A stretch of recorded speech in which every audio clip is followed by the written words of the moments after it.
नमस्कार फ्रेंड्स, मी निकिता स्वागत करते तुमचं सगळ्यांचं निकिताज ऑल अबाउट मध्ये। आज मी तुमच्याबरोबर छोले भटुऱ्यांची रेसिपी शेअर करत आहे। तर ती जशी हॉटेलमध्ये मिळते किंवा ढाब्यांवरती मिळते ती अगदी तशी घरी कशी बनवायची ते मी तुमच्याबरोबर आज शेअर करत आहे। चला तर मग सगळ्यात आधी आपण भटुऱ्यांचं पीठ कसं मळायचं ते मी तुम्हाला दाखवते। कारण कमीत कमी ह्याला 1-2 तास तरी आपण भिजून ठेवायचं आहे पिठाला, म्हणून त्याआधी सगळ्यात आधी आपण पीठ मळून घेऊया।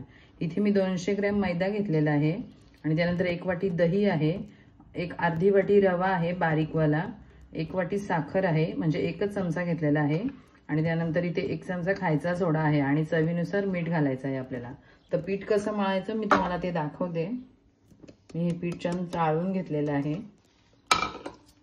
त्यानंतर ते मध्ये असं जरा एक थोडीशी स्पेस करायचा आणि हे जे दही आहे आधी रवा घालून घेऊया आपण।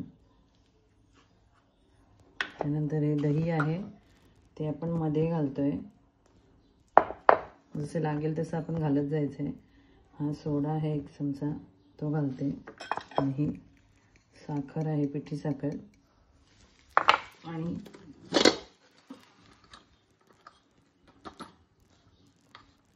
चवीनुसार मीठ घालूया।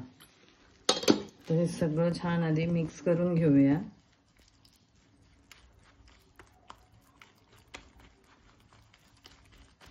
बघा सोडा आणि दही रिॲक्ट करायला लागले। आता हे सगळं आपण छान असं एकजीव करून घेऊ आणि हे पीठ आहे ना थोडं सैलसरच मळायचं आहे। मी आता हे पीठ मळून घेते।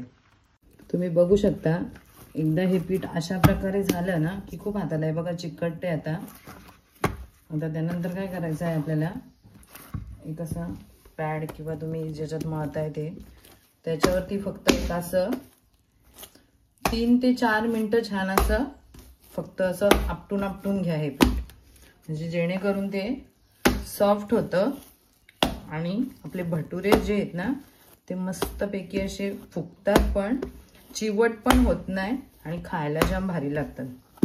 एक 3-4 मिनिटं असंच करून घ्यायचं। तुम्ही बघू शकता मी पीठ छान असं मळून घेतलेलं आहे। अशा प्रकारे आपल्याला मळायचं आहे, अशा प्रकारे सॉफ्ट। आता ह्याच्यावर मी थोडंसं 1 चमचा तेल घालते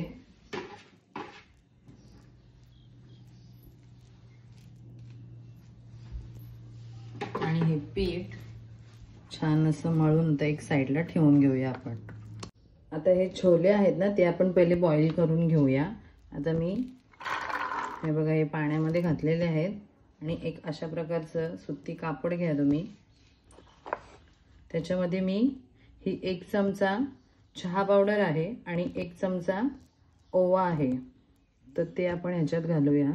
आणि हे थोडे खडे मसाले आहेत, त्याच्यामध्ये एक दालचिनीचा तुकडा आहे, एक मोठी वेलची आहे, 2 हिरव्या वेलच्या आहेत, स्टार फूल आहे, त्यानंतर 2-3 लवंग आहेत आणि 2-3 मिऱ्याचे दाणे आहेत, ते टाकूयात आपण।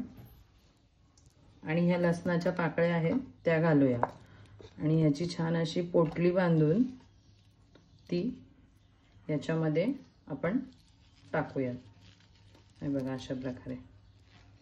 आणि ह्याच्यामध्येच आपले दाणे आहेत ना ते छान असे उकडून घेऊया। हे बघा आता मी याच्या 3 शिट्ट्या घेते आणि मस्त आपले चणे बॉईल करून घेते। पुदिन्याची चटणी कशी बनवायची ना मी ते तुम्हाला दाखवते। इथे मी कोथिंबीर आणि पुदिना छान मस्त धुवून घेतलेला आहे, एका मिक्सरमध्ये तो घालून घेऊया भांड्यामध्ये। आता त्याच्यामध्ये हे थोडे 15 ते 20 शेंगदाण्याचे दाणे आहेत, त्यानंतर लसणाच्या पाकळ्या आहेत 5 ते 6, थोडासा आलाचा तुकडा आहे, हिरव्या मिरच्या घेतल्यात मी 5, लिंबू पिळते त्याच्यामध्ये अर्धा आणि ही साखर आहे 1 चमचा आणि चवीनुसार मीठ। त्यानंतर ही जी चटणी आहे ना ती ग्रीन राहण्यासाठी त्याच्यामध्ये थोडे बर्फाचे तुकडे मिक्स करते आणि ह्याची पेस्ट करून घेते। तुम्ही बघू शकता आपली चटणी कशी मस्त हिरवीगार झालेली आहे। तुम्ही बघू शकता मी इथे हे छोले छान बॉईल करून घेतलेले आहेत, मस्त असे त्यांना कलर छान आलाय आणि इथे त्याचंच पाणी आहे छोल्याचं. हे माझे घरगुती मसाले आहेत. त्यानंतर इथे मी छोले मसाला घेतलेला आहे. त्यानंतर आलं लसणाची पेस्ट आहे 1.5 चमचा घेतले आणि 3 मीडियम साईजचे टोमॅटो होते त्याची प्युरी करून घेतले आणि 3 मीडियम साईजचे कांदे मस्त लहान चिरून घेतलेले आणि कोथिंबीर. आता इथे मी एक कढई तापत ठेवलेली आहे. त्याच्यामध्ये 3 चमचे तेल घातलंय. आता हा कांदा आपण त्यात घालून घेऊया.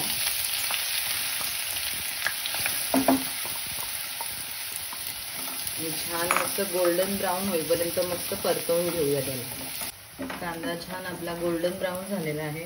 आता त्यामध्ये मी ही आलं लसणाची पेस्ट आहे ती घालते सगळी आणि पुन्हा 1 मिनिट असं परतवून घेते मस्त त्याला. आणि त्यातच लगेच हे जे कढीपत्ता आहे आपला तो पण असा तोडून घालते. आलं लसणाची पेस्ट पण आपली छान परतवून झालेली आहे. आता त्यामध्ये मी हे टोमॅटोची प्युरी घालते आणि पुन्हा 1-2-3 मिनिटं शिजवून घेते. आता आपला टोमॅटो पण छान शिजलेला आहे. बघू शकता तुम्ही तेल असं मस्त सेपरेट व्हायला लागलेलं आहे. आता आपण याच्यामध्ये आपले मसाले घालून घेऊया. मी इथे अर्धा चमचा एक छोटा हिंग घालते. त्यानंतर हे माझं घरगुती लाल तिखट आहे ते घालते 2 चमचे. त्यानंतर 1 चमचा धणे पावडर घालते, अर्धा चमचा हळद घालते आणि 1 चमचा इथे मी छोले मसाला घेतलेला आहे. त्यानंतर थोडासा घरगुती गरम मसाला आहे माझ्याकडे क्रश केलेला तो घालते अर्धा चमचा. छान असं मिक्स करून घेते. मसाला घातल्यावरती 1-2 मिनिटं अजून छान परतवून घ्यायचंय जोपर्यंत आपला मसाला तेल बाजूला सोडत नाही तोपर्यंत. मसाला पण आपला छान शिजलेला आहे. बघू शकता तुम्ही तेल बाजूला थोडं निघायला सुरुवात झालेली आहे. आता त्यामध्ये हे जे चण्याचं पाणी आहे ना ते आधी 1 चमचा घालून घेते आणि मसाले छान मिक्स करून घेते त्याच्यात. आणि आता हे छोले आहेत ना त्यातले मी आधे छोले आता 1 चमचा छोले घातलेले आहे त्याच्यामध्ये आणि थोडेसे आपण त्याला असे स्मॅश करून घेऊया. हे बघा अशा प्रकारे.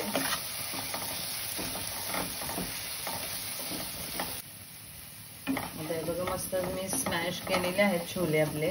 आता त्यामध्ये हे जे राहिलेले छोले आहेत ना ते सगळे घालून घेतले आणि छोल्यांचं जे पाणी आहे ते घालून घेतले.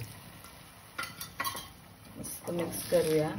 तुम्ही ह्या पॅनच्या ऐवजी जर तुमच्याकडे लोखंडी कढई असली ना तर तीच घ्या शक्यतो. माझ्याकडे नव्हती म्हणून मी हा पॅन घेतलेला आहे. त्याच्यामध्ये या छोल्यांना मस्त असा कलर येतो काळपट असा. ह्या कढईमध्ये केलंय म्हणून असं तसा कलर नाही आला, पण तुम्ही जर लोखंडाची कढई घेतली ना ह्याच्याऐवजी तर छान असा कलर येतो त्याला. तर मी छोले मस्त मिक्स करून घेते आणि 5-10 मिनिटं शिजवून घेते. मस्त आपले छोले शिजलेले आहेत. बघू शकता छान तरी पण आले त्याला.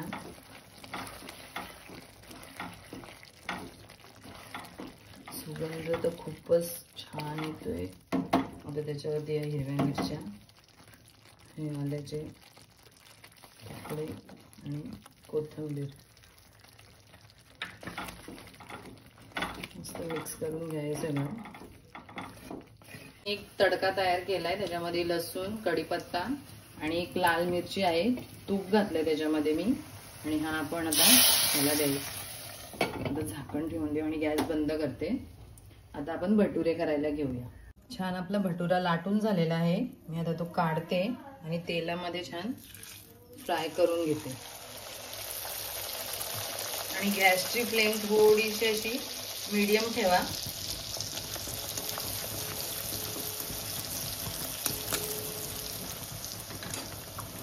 तुम्ही बघू शकता आपला भटुरा मस्त असा टम्म फुगलेला आहे. आता आपण याला बाहेर काढून घेऊया.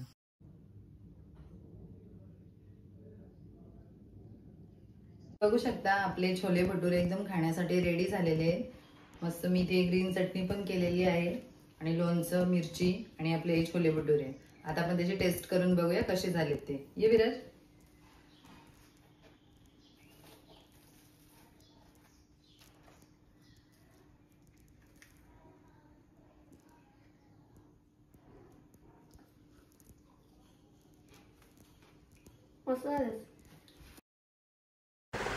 अशाच नवनवीन व्हिडिओ पाहण्यासाठी आपल्या चॅनलला लाईक करा, शेअर करा आणि सबस्क्राईब करा. थँक्यू.